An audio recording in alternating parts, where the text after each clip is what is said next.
কত স্বপ্ন নিয়া ময়দানে আওয়াজ, কিন্তু অকাতরে চলে গেল।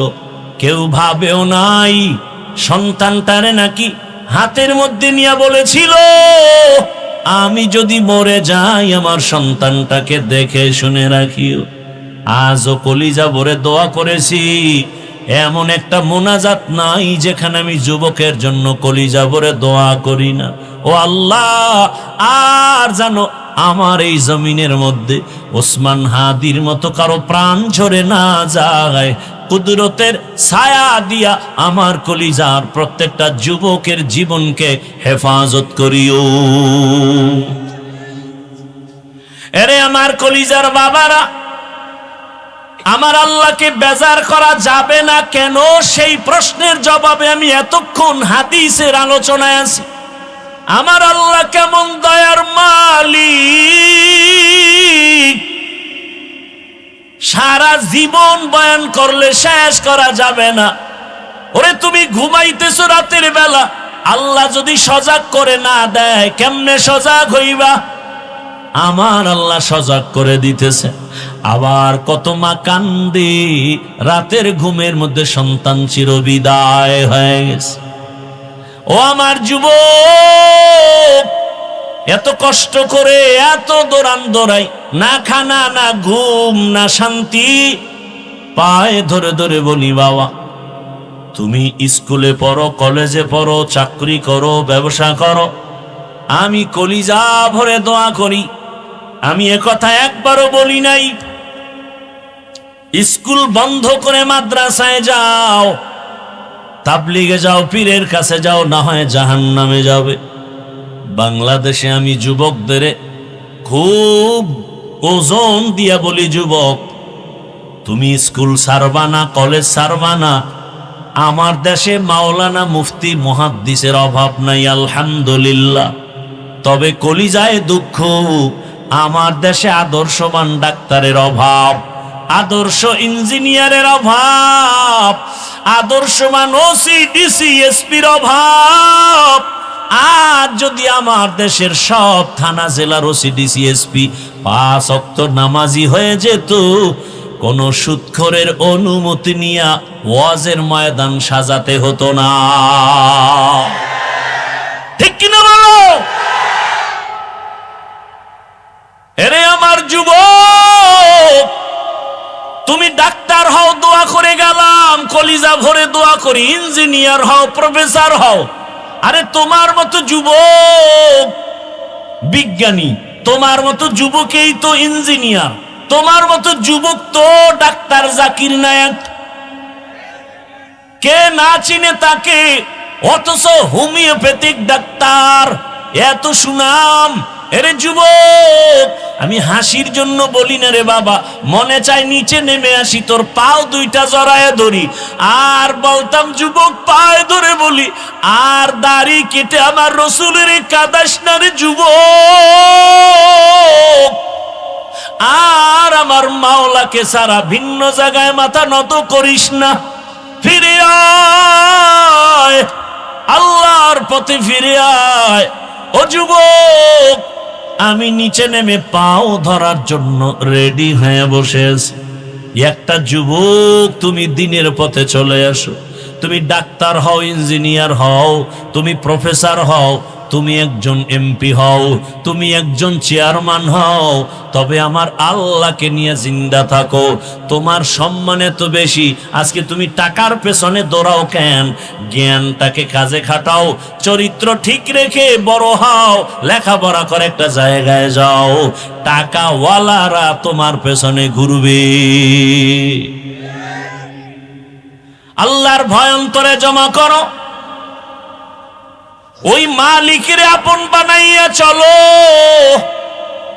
অনেকে মনে মনে ভাবতে পারো এটা কেমনে সম্ভব।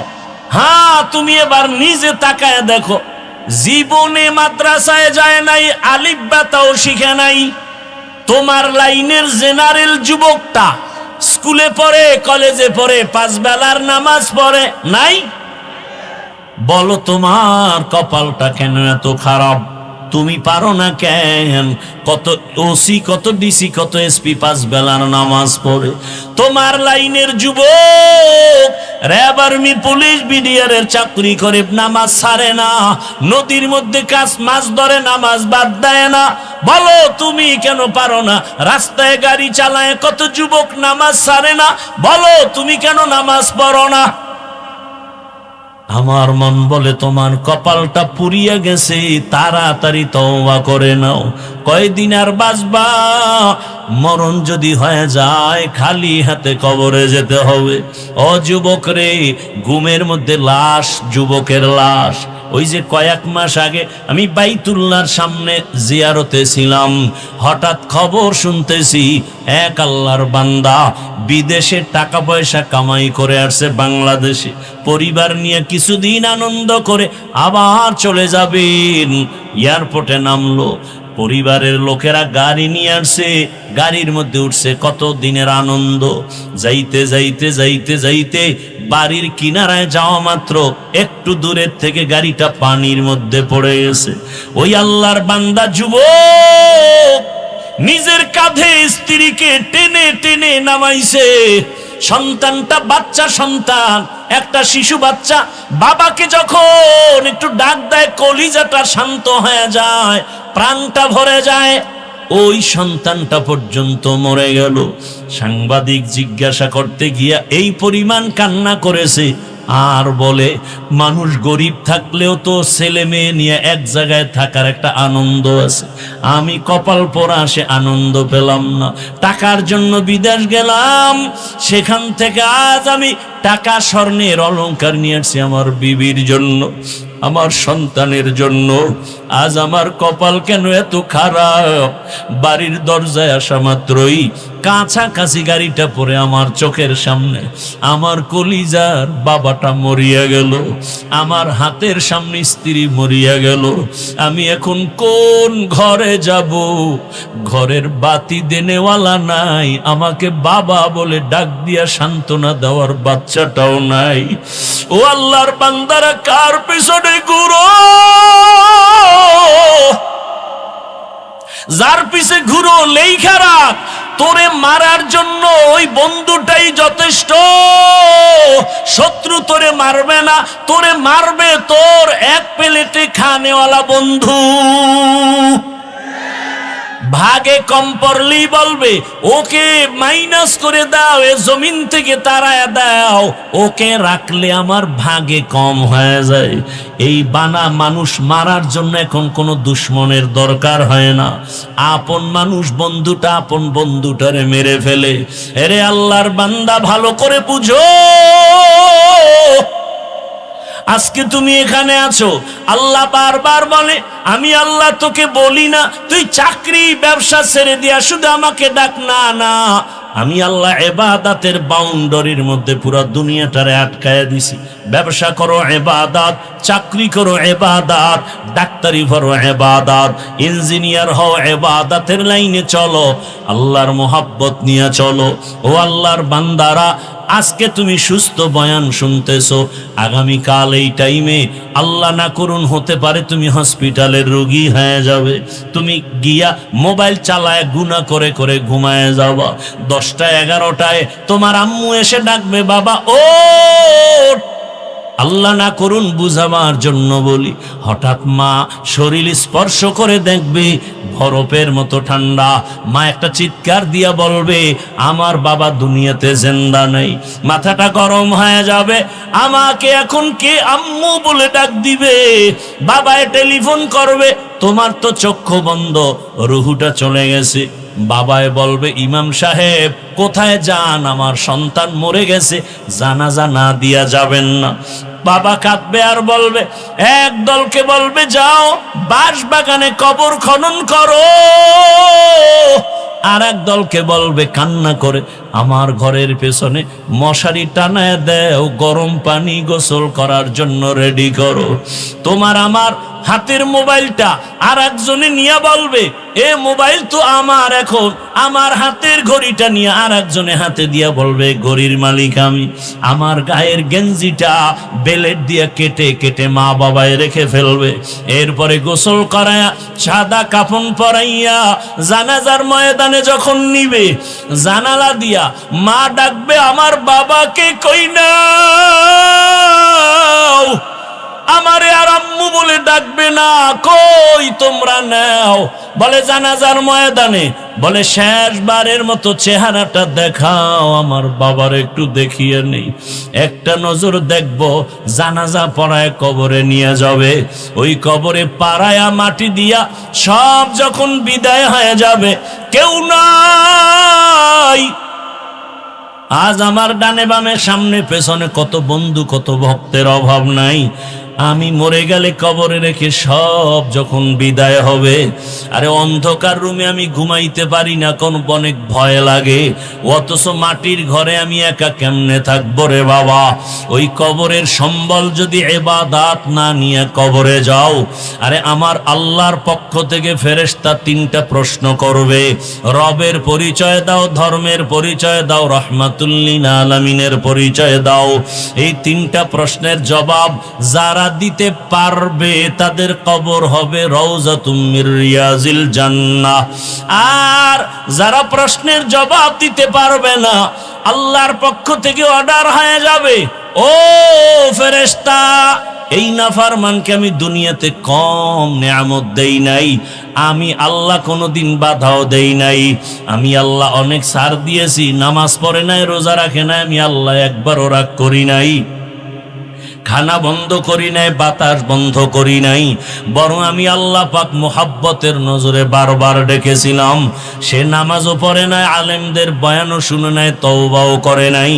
আজকে আর কোনো সুযোগ দেওয়া যাবে না। রহমতের নবী বলেন আল্লাহর পক্ষ থেকে অর্ডার হয়ে যাবে। আল্লাহ বলবেন জাহান্নামের আগুন কবর ভরে দাও। এক পর্যায়ে আল্লাহর কুদরতি আওয়াজ, আল্লাহ বলবে কবরের মাটি দুই পার্শ্ব থেকে গুনাহগার বেনামাজিরে জোরে জোরে চাপ দাও। কবরের মাটি এত জোরে চাপ দিবে পাজরের হাড় চুরমার হয়ে যাবে। আম্মা জান আয়েশা রাদিয়াল্লাহু আনহা বলেন, আমি দেখি রহমতের নবী আমার রুমের মধ্যে বসে বসে গুনগুন করে কান্না করেন। ইয়া রাসূলুল্লাহ, আপনি কাঁদেন কেন? বলে আয়েশা, আমার উম্মতের কথা মনে পড়েছে, হাসরের মাঠে কি উপায় হবে। সূর্যের গরম বড় ভয়ঙ্কর, সূর্যের গরমে মাটির জমিনটা হবে তামা, মানুষের মাথার মগজগুলো ভাতের মারের মতো ফুটতে থাকবে। এরে আল্লাহর বান্দা, নারী পুরুষ সবাই থাকবে উলঙ্গ। ওদিকে জাহান্নামের আওয়াজ, নবীরা পর্যন্ত কান্না শুরু করবেন। ও আমার যুবক বাবারা, ও পর্দার আড়ালের মা বোনেরা, ও বৃদ্ধ বাবাজি, আল্লাহর কোরআন থেকে বলছি, রসুলের হাদিস থেকে বললাম, রে বাবা, যদি তোমার অন্তর বলে কোরআন সত্য, গুনাহ নিয়ে কবরে গেলে হাসরে গেলে তোমার আযাব ভুগতে হবে, তাও সত্য। আর যদি বলো কোরআন মিথ্যা, তো আমাকে প্রমাণ দাও, আমিও তোমার লাইনে চলে আসি, দাড়ি কেটে ফেলি। আর যদি বলো না, কোনো সন্দেহ নাই, আমি বলবো পা ধরে বলবো, পা আগায় দাও, পাও আমি হাত দিয়া ধরে বলবো। আজকে থেকে তওবা করো রে বাবা। জীবনে তো মোবাইলে রাতে গুনাহ কম করো নাই, জীবনে পার্কে পার্কে কম ঘোরো নাই, জীবনে মা বাবার সাথে কত বেয়াদবি করছো সীমানা নাই। এখনো সময় আছে, তওবা করো। ওই মা বাবার সাথে বেয়াদবি করিও না, ওই শিক্ষকের সাথে বেয়াদবি করিও না, উলামায়ে কেরামের সাথে বেয়াদবি করিও না। ওই মা বাবার দোয়া ছাড়াই চেয়ারে বসতে পারি নাই রে বাবা। মা বাবার দোয়া, চোখের পানি ছাড়া এই সম্মানের স্থানে আসতে পারি না রে বাবা। ওই মা বাবার দোয়া, চোখের পানি, আজকে তুমি টাকার মালিক, বাড়ির মালিক, গাড়ির মালিক হয়েছো। আল্লাহর কাছে দোয়া করো, মা বাবা চলিয়ে গেলে তার জন্য দোয়া করো। আর যদি কোনো ভাগ্যবান এখনো মা বাবা বেঁচে থাকে, সময় পেলে দোয়া নিও। ওই বাবার দোয়া, ওই মায়ের দোয়া জীবনটাকে সফল করে ফেলবে। এখনো যারা গুনাহ ছাড়তে পারো নাই, তওবা করো। তোমার মতো যুবক যদি স্কুল কলেজে পড়িয়া নামাজ পড়ে, গাড়ি চালায় নামাজ পড়ে, তুমি পারবা না কেন? আম্মা জানেরা, বোনেরা, আপনাদের মতো কত মা বোন পর্দা করে, নামাজি অভাব নাই, আপনারা কেন পারবেন না? আল্লাহর কাছে মনে মনে তওবা করেন আর বলেন, হে আল্লাহ, জীবনে তো গুনাহ কম করি নাই, আজকে থেকে নামাজ ছাড়বো না, বেপরদায় চলবো না, দাড়ি কাটবো না। মা বাবার দোয়া নিয়া, শিক্ষকের দোয়া নিয়া, উলামায়ে কেরামের পরামর্শ নিয়া, নবীজির সুন্নাত অনুযায়ী জীবনটা চালাবো। তওবা করার মতো যদি অন্তর তৈরি হয়, মুনাফিকি যদি না থাকে, খাঁটি তওবার নিয়তে দুটো হাত আল্লাহকে দেখায়া দাও। আয় আল্লাহ, হাতগুলো কবুল করে নেন। আয় আল্লাহ, তওবা কবুল করে নেন। তওবার উপরে মজবুত হইয়া চলার মতো তৌফিক দান করেন, আমিন। আলহামদুলিল্লাহি রাব্বিল আলামিন, ওয়াসসালাতু ওয়াসসালামু আলা সাইয়্যিদিল আমবিয়াই ওয়াল মুরসালিন ওয়া আলা আলিহি ওয়া আসহাবিহি আজমাইন। ইয়া আরহামার রাহিমিন, ইয়া আরহামার রাহিমিন, ইয়া আরহামার রাহিমিন। রব্বিরহামহুমা কামা রব্বায়ানি সগীরা। রব্বিরহামহুমা কামা रब्बयानी सगीरा। बता हमको तेरे राह तेरे राह पर चला हमको खुदाया। बेगुनाह न गुज़श्त पर मसाअते, हुजूरे दिल न कर दम ताअते। या इलाही मुझसे मुझको दूर कर, ताकि देखो मुझ में तुझको एक नज़र। अल्लाहुम्मा इन्नका अफ़ुव्वुन करीम, तुहिब्बुल अफ़्वा फ़अफ़ु अन्ना। अल्लाहुम्मा इन्ना नस्अलुका रिज़ाका वल जन्नह व नऊज़ु बिका मिन सख़तिका वन नार। اللهم إنا نعوذ بك من البرص والجنون والجذام وسيء الأسقام. ربنا لا تزغ قلوبنا بعد إذ هديتنا وهب لنا من لدنك رحمة إنك أنت الوهاب. اللهم إنا نسألك علما نافعا ورزقا واسعا وشفاء من كل داء। ও রব্বুল আলামিন, কুদরতের নজর দিয়ে দেখিন, আপনার কত গোলাম উলামায়ে কেরাম এখানে হাজির, কত মুরব্বী হাজী সাহেব, কত ব্যবসায়ী চাকরিজীবীরা হাজির। আয় আল্লাহ, আমার কলিজার কত যুবক, কত ছাত্ররা হাজির, পর্দার আড়ালের মা বোনেরা হাত তুলেছে। ও আল্লাহ, আমরা গুনার সাগর থেকে আসছি, আমরা গুনাহ করে জীবনটাকে নাপাক করে ফেলেছি। আমার গুনার খবর আমার মা জানে না, ভাই বোনেরা কেউ জানে না। ও আল্লাহ, আপনি জানার পরেও রাগ করে খানাও বন্ধ করেন নাই, পানিও বন্ধ করেন নাই। আজ তওবার নিয়তে হাত তুলেছি, আর গুনাহ করব না, আর দাড়ি কাটবো না, নামাজ ছাড়বো না, মা বাবার সাথে বেয়াদবি করব না, শিক্ষকের দোয়া নিয়ে, মুরব্বী উলামায়ে কেরামের পরামর্শ নিয়ে নবীর আদর্শে চলবো। আমাদের তওবা কবুল করে নেন। জীবনের সব গুনাহগুলো মাফ করে দেন। মা বোনদের কবুল করে নেন, সন্তানগুলো নেককার বানায় দেন, সারা দুনিয়াবাসীকে মাফ করে দেন।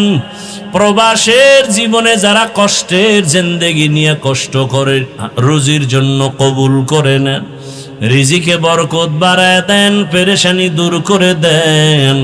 আমার দেশ ইসলামের জন্য কবুল করে নেন, শান্তির দেশ বানায় দেন, জালেমদের জুলুম থেকে হেফাজত করেন, চলার পথে হেফাজত করেন। আয় আল্লাহ, যারা ব্যবসা করে চাকরি করে কুদরতের দ্বারা বরকত বাড়ায় দেন। আয় আল্লাহ, মাদ্রাসা কবুল করে নেন, আয় আল্লাহ মাহফিল কবুল করে নেন, আয় আল্লাহ এলাকায় শান্তি দান করেন। মা বোনদের আবেদা পর্দাওয়ালা বানায় দেন, সন্তানগুলো নেককার বানায় দেন। আয় আল্লাহ, আমার কলিজার প্রত্যেক যুবকের দিনের খাদেম বানায় দেন। আয় আল্লাহ, উসমান হাদিকে শাহাদাতের মর্যাদা দান করেন। আমার দেশের প্রত্যেকটা যুবক কুদরতের হাতে হেফাজতের ব্যবস্থা করে দেন। আয় আল্লাহ, মুরব্বী ব্যবসায়ী চাকরিজীবী মা বোনদের নিরাপত্তার ব্যবস্থা করে দেন। আয় আল্লাহ, আমাদের জানমাল আহাল পরিবার হেফাজত করেন। আয় আল্লাহ, মাদ্রাসা মসজিদগুলো কবুল করে নেন, ওলামায়ে কেরাম মাশায়েখদের এক বানায় দেন, হিংসা দূর করে মোহাব্বত বাড়ায় দেন। আয় আল্লাহ, পরস্পরে ইখলাস ও তাকওয়া দান করেন।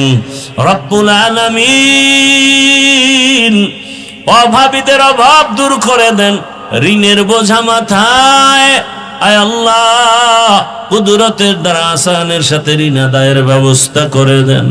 ও দয়ার মালিক, আগামী জুমাবার ঢাকাতে আমার মাদ্রাসার মাহফিল কামিয়াবির সাথে কবুল করে নেন।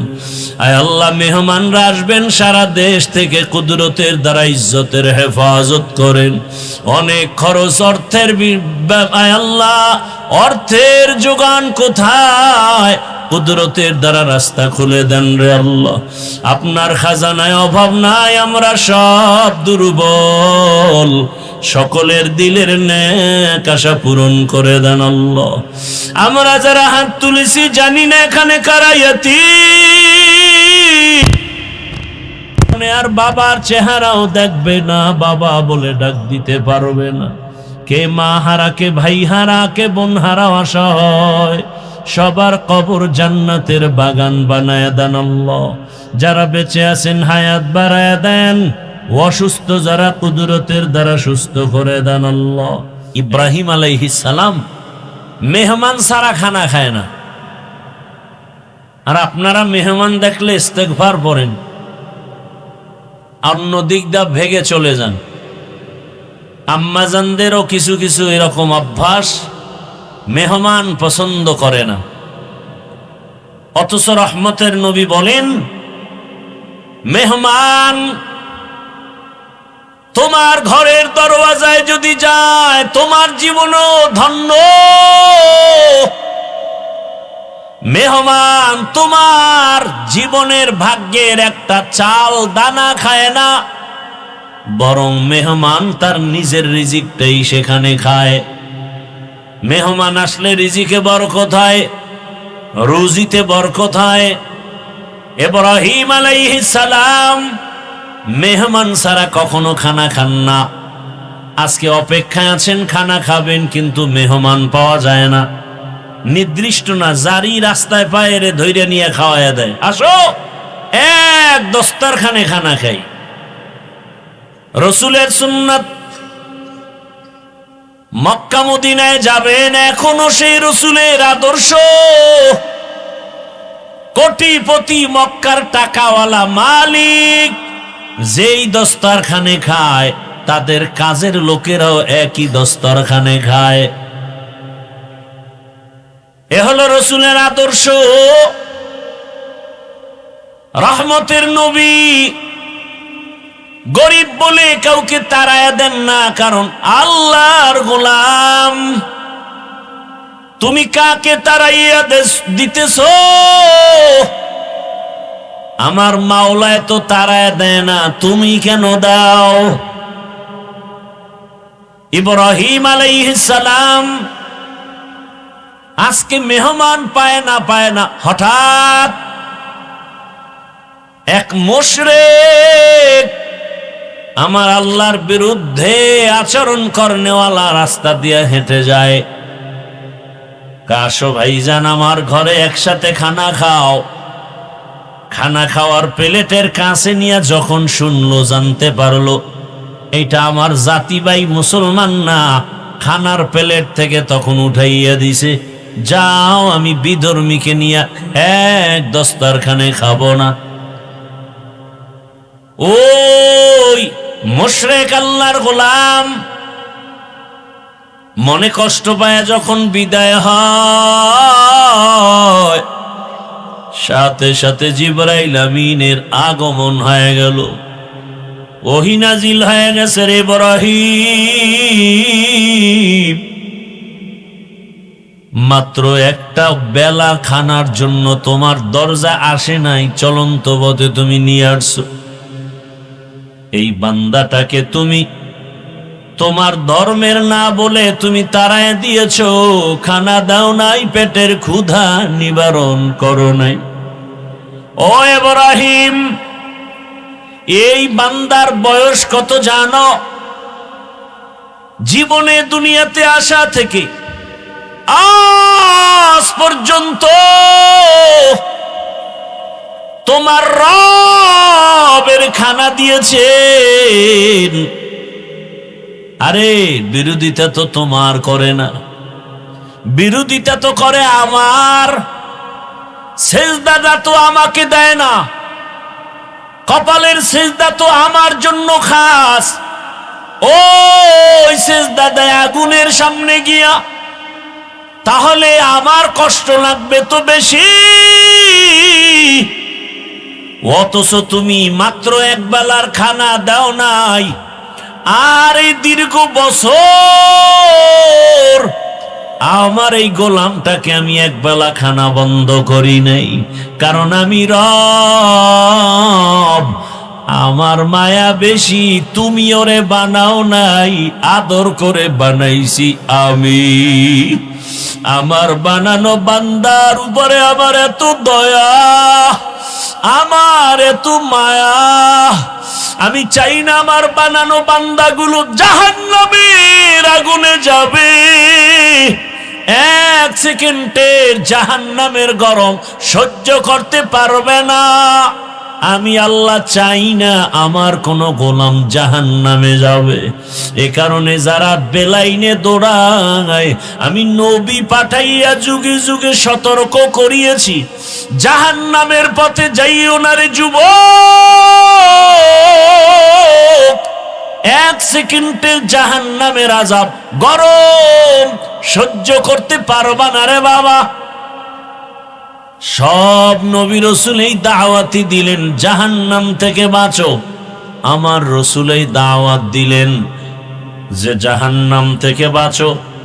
এবার তাদের খলিফা, তাদের প্রতিনিধি, তাদের ওয়ারাসা, দুনিয়াতে বর্তমানে উলামায়ে কেরামের একই আওয়াজ, যদিও আওয়াজের টন ভিন্ন ভিন্ন, আমার কণ্ঠের আওয়াজ একরকম, আবার তাবলীগওয়ালাদের আওয়াজ ভিন্ন রকম, ফর্মুলা এক একটা আলাদা, কিন্তু উদ্দেশ্য কেন আলাদা না?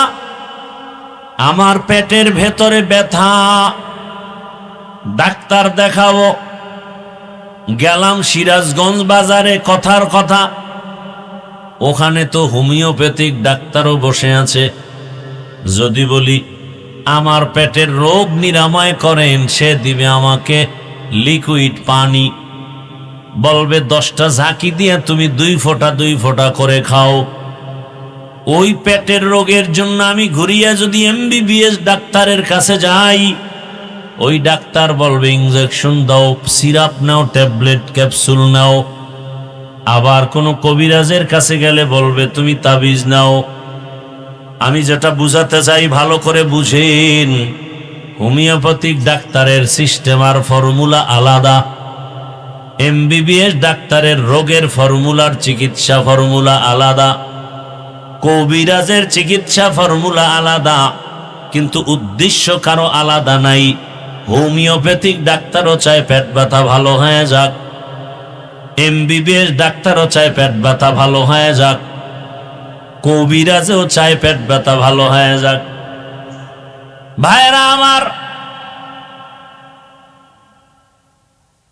ভালো করে বুঝো, ঈমানের লাইনে আমাদের কলবের মধ্যে রোগ আর গুনাহের ময়লা, এই রোগের চিকিৎসার জন্য একমাত্র উলামায়ে কেরাম ডাক্তার। বলে কেমন ডাক্তার? বলে ফর্মুলা এক এক রকম, এক একজনার। তাবলীগওয়ালাদের ফর্মুলা ভিন্ন, পীর সাহেব যারা মানুষের কলবের চিকিৎসা করে তাদের ফর্মুলা আর এক রকম, বক্তাদের ফর্মুলা, মাদ্রাসাওয়ালাদের ফর্মুলা আর এক রকম। ভিন্ন ভিন্ন ভিন্ন ভিন্ন ফর্মুলা হলেও কোনো টেনশন নাই, সবার উদ্দেশ্য এক, মানুষ যেন গুনাহ ছেড়ে আল্লাহওয়ালা হয়ে যায়। তুকু যাও সুন্নতে আহমদ কু যাও, বা মুহাম্মদ কে বুয়াদ নিসবত তোরা, মান আহাব্বা সুন্নতি কৌলে রসূল, মজদায়ে কা নামাই হাম কুন কবুল। আমার আল্লাহ তাআলা বলেন, আমি চাই না কেউ জাহান্নামে যাবি, কারণ এক সেকেন্ডের গরম সহ্য করতে পারো না, সেই পাওয়ার নাই, কারণ আমি তোরে বানাইছি দুর্বল করে। ওয়া খুলিকাল ইনসানু যায়ীফা, মানুষের মতো দুর্বল কোন প্রাণী আমি সৃষ্টি করি নাই। মানুষ এতটাই দুর্বল, একটা মশার কাছে দুর্বল, একটা পিপিলিকার কাছেও আমরা দুর্বল, কিন্তু মর্যাদা দুর্বল না, মর্যাদা বাড়ায় দিছেন সবার উপরে। দুনিয়াতে যত প্রাণী আছে সবার থেকে মানুষের মর্যাদা বেশি। ওয়ালাকাদ কাররামনা বানি আদম ওয়া হামালনাহুম ফিল বাররি ওয়াল বাহরি ওয়া রাযাকনাহুম মিনাত তাইয়্যিবাত ওয়া ফাদ্দালনাহুম আলা কাসীরিম মিম্মান খালাকনা তাফদীলা। বনি আদম বড় দামি। কয় কেন? কয় এগো মেধা বেশি। কয় মিথ্যা কথা। বনি আদম বড় দামি কেন? বলে এরা খেতে পারে বেশি। বলে মিথ্যা কথা। বনি আদম বড় দামি বলে কেন? এদের শক্তি বেশি। বলে মিথ্যা কথা। দুনিয়াতে সব শক্তিওয়ালাদের থেকে মানুষের শক্তি দুর্বল। দুনিয়ার সব মেধা সম্পন্ন প্রাণী থেকে মানুষের মেধা দুর্বল। দুনিয়াতে খানেওয়ালা প্রাণীর থেকে মানুষের খানার অবস্থা বড় দুর্বল। কি? মহাসমুদ্রে বড় বড় নীল তিমি আছে। এক একটা নীল তিমির প্রতিদিনের খাদ্য তালিকা 1000 কেজি চিংড়ি মাছ। কে খাওয়ায়? কে খাওয়ায়? ভাইরা আমার, জমিনের মধ্যে একটা বড় পাহাড়, কোহে কাফ, ওই পর্বতে একটা প্রাণী বসবাস করত, সিমর্গ। ওই প্রাণীটার প্রতিদিন খাদ্য হলো 40টা মোটা তাজা হাতি। সুবহানাল্লাহ। না সারাদিন বিড়ি টানলে আইব কেমন? হ্যাঁ, এক একজনের চেহারার থেকে কি নূরের আলো বিচ্ছুরিত হচ্ছে বিড়ি টানার ধাক্কায়। আল্লাহ হেদায়াত দান করুন। খুব খুশি লাগছে না? একটু বিড়ির প্রশংসা করছি, তাই তো? হ্যাঁ, বিড়ি টানেন যারা, বিড়ি টানেন, আপনাকে ঠোঁটগুলো খুব লাল। কি? তোমাদের কলিজা এর থেকে আরো শতগুণ কালো, তোমার চরিত্র আরো কালো। পৃথিবীতে যদি কোনো ফাও আকাম থাকে, কিছু আকাম আছে, লাভ আছে। যেমন মদ পান করা একটা আকাম, কিন্তু এটাই লাভ আছে। খাইলেই শরীরে এনার্জি বাড়ে, লঙ্গি খুইলেই বউরে মা কয়া ডাক দেয়। আছে না নাই? বলে গোটা দেশের মালিক এখন আমি। কি শেখ হাসিনাও নাই, খালেদা জিয়াও নাই, এখন দেশের মালিক আমি। বউ কয় ঘরে তো চাল নাই, কয় দোষ তো বোতলের, আমার কি? দুনিয়াতে যদি কোনো ফাও আকাম থাকে, এই আকামের নাম বিড়ি টানা। এই বিড়ি টানলে কোনো লাভ আছে? যদি কেউ বলো যে হ্যাঁ চেহারা সুন্দর হয়, শক্তি বাড়ে, খোদার কসম আমি বিড়ি টানব। আল্লাহ হেদায়াত দান করুন। খুব ভালো কাজ করতেছেন যারা করেন না, না তা হাসি আসে কেন? আমি কি হাসির জন্য বলছি? করতেছেন আকাম, আবার হাসতেছেন। লজ্জা থাকলে তো মাথা নত হওয়া উচিত। ওয়াজের প্যান্ডেলের বাইরে ঘুরে আর বিড়ি টানে, আবার মোনাজাত হবে, আবার বিড়ি। বউ কইব কি? মোনাজাতে বিড়ি কবুল হয়ে গেছে। কেউ আবার আসে ওয়াজের পরে বেলুন কিনে বাড়ি যায়, প্লাস্টিকের মাছ কিনে বাড়ি যায়। বউ জিগাইলে বলবে মোনাজাতে বেলুন আর মাছ কবুল হয়ে গেছে। হেদায়াত কপালে কবুল হয় নাই। আল্লাহ হেদায়াত দান করুন। জিন্দেগি মে বন্দগি তু করনা হে, জিন্দেগি মে বন্দগি তু করনা হে, जिंदगी बे बंदगी शर्मिंदा है, जिंदगी बे बंदगी शर्मिंदा है। খারাপ লাগতেছে আপনাদের? মাওলার কাছে কত ভালো লাগে তা জানেন? আল্লাহর তো ছেলে মেয়ে নাই, আল্লাহর তো আদরের আমরা। এই সুন্দর বাগান দেখা হাদিস রসুলের এত সুন্দর এক মজলিস আল্লাহ পাক আরশে আজিমের মধ্যে ফেরেশতা দিয়া মজলিস করতেছেন। সেই আরশে আজিমের মজলিসের বক্তা আমার আল্লাহ, শ্রোতা সব কি? কথা বলে না, ফেরেশতা। বয়ানের বিষয় কি? আমগে এই প্যান্ডেলে আমরা আসছি কেন? আমাদের প্রশংসার বয়ান চলতেছে। শেষমেশ আল্লাহ বলে দেন ফেরেশতারা সাক্ষী থাক, ওই প্যান্ডেলে যারা বসছে এদের জীবনের সব গুনাহ মাফ। ইহা হাম সব মুসাফির দিল না লাগা, আহলে দিল কি নজর সে রূহ করতা যা, शाह दौलत सब फकीर गर नेक नेहे, शाह दौलत सब फकीर गर नेक नेहे, जिंदगी में बंदगी तू कर नहे,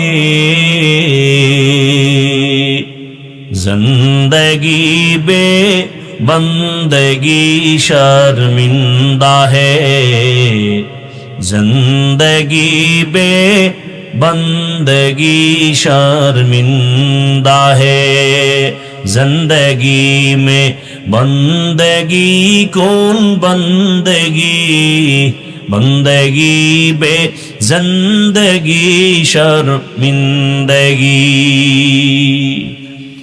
এরে আমার কলিজার যুবক বাবারা, বৃদ্ধ বাবাজি, পর্দার আড়ালের মা বোনেরা, আল্লাহ পাক আমাদের এত আদর করে বানাইছেন, মানুষের মতো দামি কোনো প্রাণী বানান নাই। মানুষ শক্তির কারণে দামি না, মানুষের থেকে শক্তি একটা কুকুরের মধ্যে বেশি, শিয়ালের ভেতরে বেশি। একটা পিপিলিকার সামনে আমরা কতটা দুর্বল। আরে আমি হাফিজুর রহমান, ইভেন আপনারাও দুনিয়াতে যখন আসবেন, আম্মা জান এমন প্রসব বেদনায় কান্নায় মাতোয়ারা হয়ে গেলেন। ও আমার বাবারা, ভালো করে বুঝো,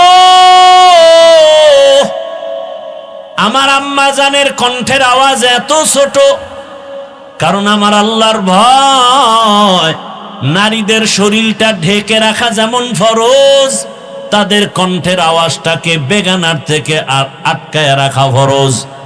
আম্মাজানের কণ্ঠের আওয়াজ ঘরের ভেতরের রুম থেকে সামনের রুমে যায় না, এতটা সেই ভয়ে আমার আম্মা চলেন।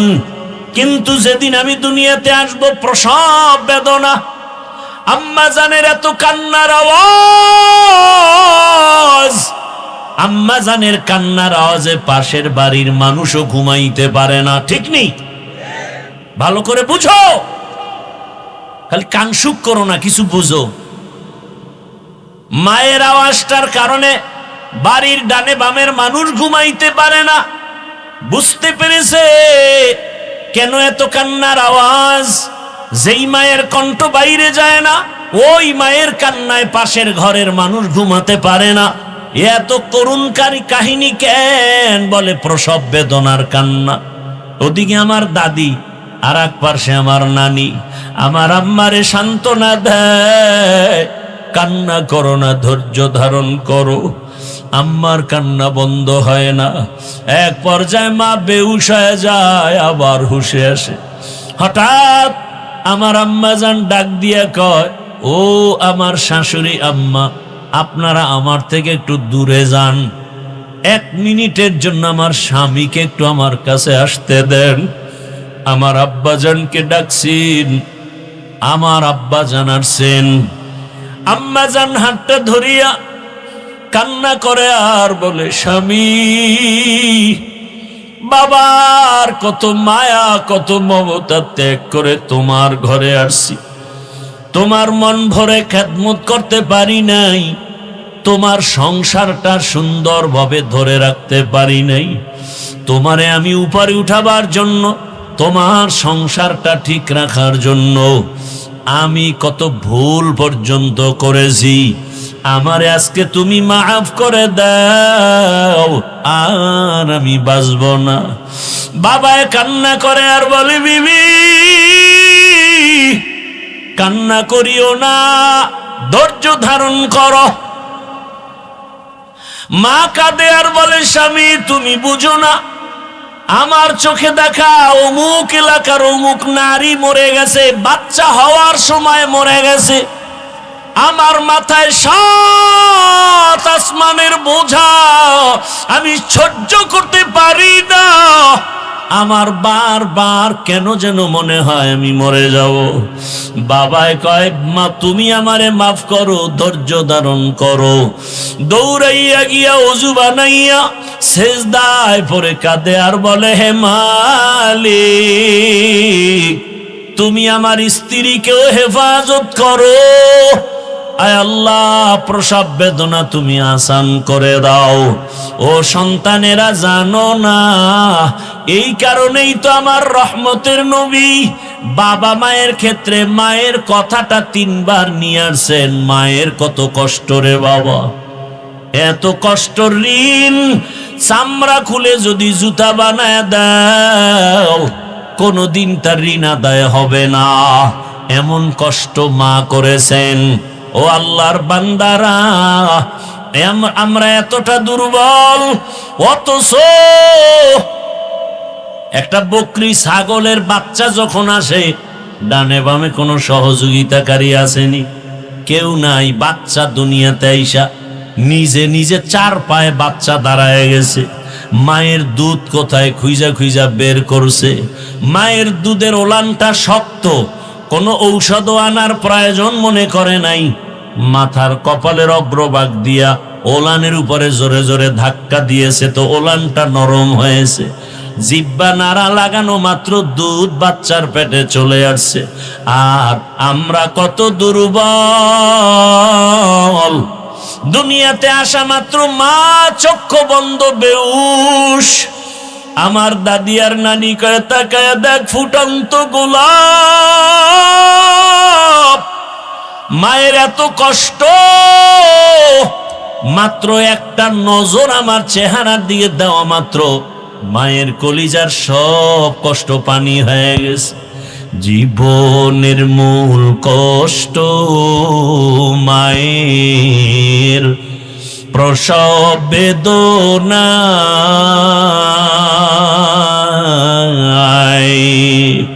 সাত আসমান সাত জমিন তখন মায়েরই মাথায়। জীবনের মূল কষ্ট মায়ের প্রসব বেদনায়।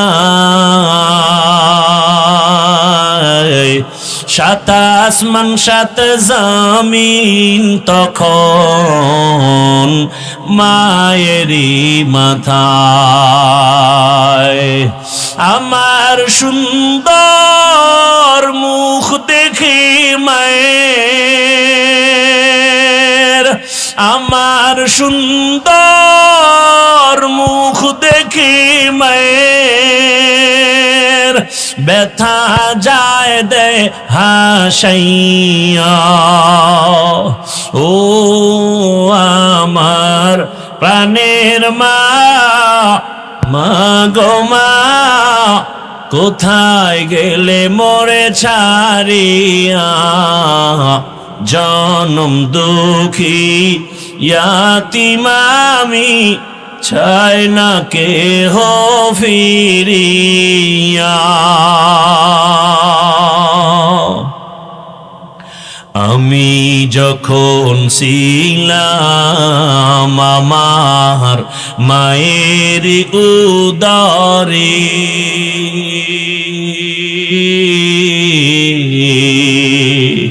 চলাফেরা করলেন যে মায় কত কষ্ট করে। আমি যখন ছিলাম আমার মায়েরই উদরে, চলাফেরা করলেন যে মায় কত কষ্ট করে। এমন মাকে কেমনে আজি, এমন মাকে কেমনে আজি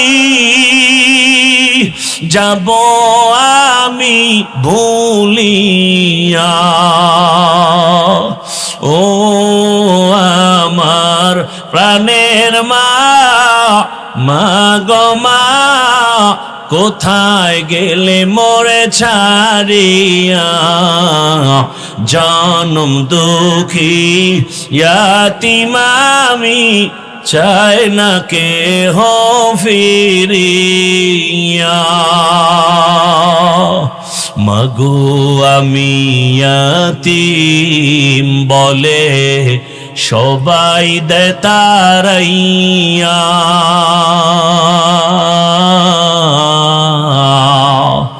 দুঃখের সাথে দিন কাটাই মা, পেটে ক্ষুধা নিয়া। মাগো আমি ইয়াতীম বলে সবাই দে তারাইয়া। দুঃখের সাথে দিন কাটাই মা, পেটে ক্ষুধা নিয়া। ঘুমের মাঝে মাকে দেখে, ঘুমের মাঝে মাকে দেখে কেন্দে দেই বুক ভাসাইয়া। ও আমার প্রাণে